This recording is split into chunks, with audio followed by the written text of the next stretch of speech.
La chronique horticole, une présentation de la pépinière Les Jardins Gourmands à Saint-Jacques. Pour des annuelles, vivaces, arbustes, arbres, fruitiers et pour des plantes comestibles, passez nous voir, lesjardingourmands.ca.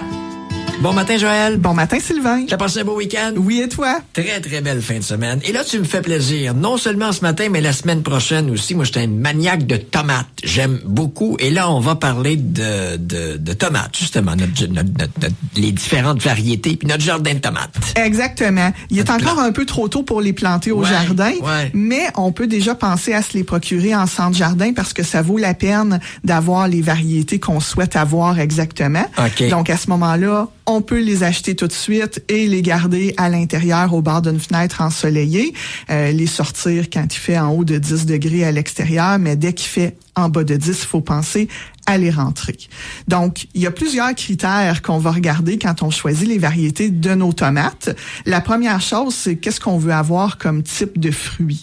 Donc, il y a des variétés qui vont nous donner des fruits rouges, comme la Celebrity, les roses, comme la Pink Girl, il y en a des oranges, comme la Chief Choice, et il y en a même des mauves presque noirs, comme la Black Cream et la Black Cherry.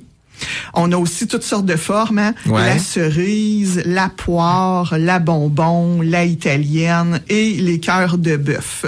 Donc, dans les cerises, moi, il y en a deux que j'aime vraiment beaucoup. Cerise rouge, c'est la Washington Cherry, très facile de culture, très sucrée. Et il y en a une belle orangée qui est la Sun Gold.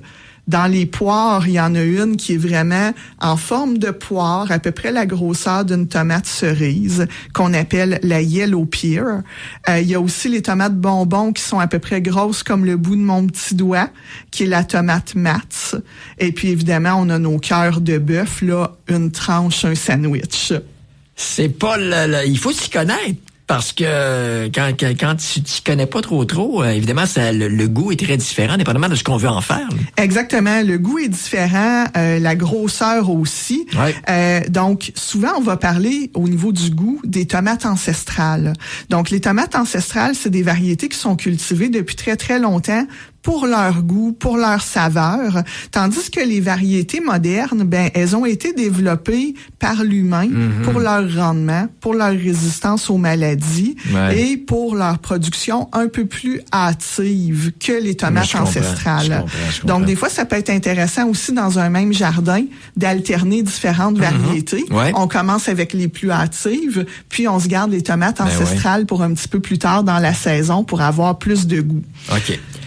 Donc, dans mes préférés, là, dans l'ancestral, là, on parle de la Green Zebra, qui est une tomate verte, striée vert foncé, qui est vraiment délicieuse.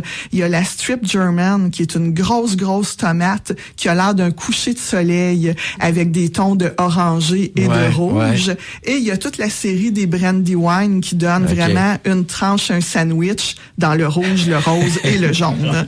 OK. Ça, c'est pour, je disais, donc, le fruit, la tomate. Exact. Mais le plant, ça aussi, il y en a une variété. Oui, parce qu'en fait, ça dépend de ce qu'on veut faire avec. Parce qu'on a certains plants qui sont très, très compacts, qu'on appelle les plants patio. Eux, ils peuvent aller chercher entre 15 et 60 cm de hauteur. Donc, parfait pour la culture en contenant ou même en jardinière qui vont retomber un peu. Mais après ça, on a les plants qu'on va planter au jardin ou dans des pots beaucoup plus gros.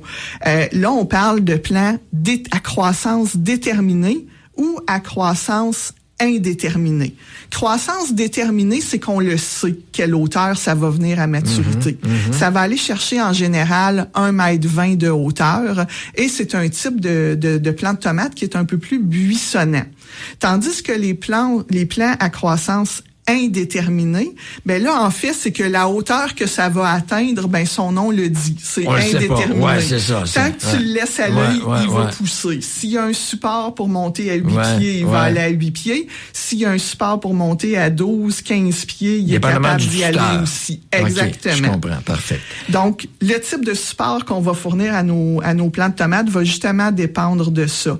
Quand on est à croissance déterminée, le type un peu plus buisson, ben là, on va utiliser des cages à tomates robustes, là, tu sais, les fameux cerceaux. Tandis que quand on est à croissance indéterminée, soit on va mettre un très, très long tuteur. Moi, j'utilise des tuteurs de métal de 8 pieds, ou on peut utiliser aussi des systèmes de cordes qu'on va suspendre, par exemple, sur un gazebo, une tonnelle ou quoi que ce soit.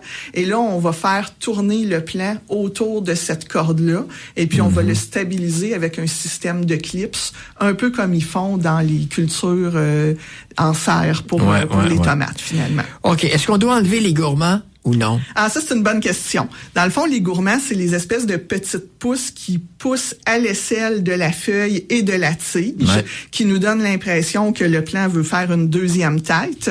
En fait, si on est dans les plants à croissance déterminée, donc on veut que ce soit un buisson, ben on va laisser nos gourmands parce que c'est ce qui va faire des branches latérales, c'est ce qui va nous donner le rendement. Tandis que si on est dans les plants à croissance indéterminée, on les enlève. Ben là, on les enlève parce que c'est la tête principale qui doit se rendre le plus loin possible. OK. On en a tellement à dire sur la tomate que la semaine prochaine, on va continuer à en parler. Oui, parce qu'il y a encore plein de choses à dire. Ça marche. Les Jardins Gourmands, 2236 rang Saint-Jacques, du côté de Saint-Jacques. Joël Venn, merci beaucoup. Bonne journée. Bonne journée. Bye.